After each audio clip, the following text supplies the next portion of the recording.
Some hours ago, AMD presented the RX 6000 series GPU. Here's a quick recap of the presentation. Timestamps available in the description and on the timeline. To start, here's every GPU unveiled in the presentation. First of all, the RX 6900 XT, available December 8th, starting at $999. It got 80 compute units, 2050 MHz game clock, and 2250 MHz boost clock, and a 300 watt total board power. Then the RX 6800 XT, available on November 18, starting at $649. It got 72 compute units, a 2015 MHz game clock, and a 2250 MHz boost clock, and 300 watt of total board power. Last, the RX 6800, available also November 18, starting at $579. It got 60 compute units, 1850 MHz game clock, and a 2105 MHz boost clock, and 250 watt of total board power. Every GPU also has a 108 MB of cache and 16 GB of GDDR6 VRAM, and they're all based on the 7nm RDNA 2 architecture, and they all got ray tracing, among other things like variable rate shading, ray traced shadows, mesh shading, and sampler feedback. They're also saying that in general RDNA 2 have doubled the performance compared to last gen. However, this statement is really vague, so it's time for some better benchmarks. The most hyped GPU was for sure the RX 6800 XT, so let's start with that.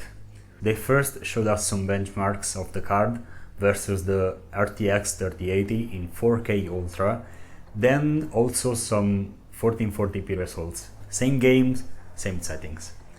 Unfortunately, we don't have any percentages or written FPS on the Nvidia side, but visually they're about the same, some above, some below, scoring maybe a little bit better in the 1440p test. Additionally, they showed off two new features.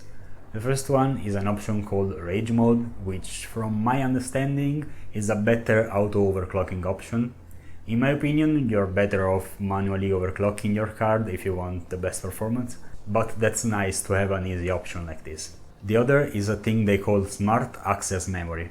In short, they claim that with an AMD RX 6000 and a Ryzen 5000 CPU, plus a single setting in the BIOS, you can achieve on average 6 to 7% more FPS in the 4K benchmark they showed us before, but they didn't show any in-depth benchmarks, so I'm kinda dubious on this one.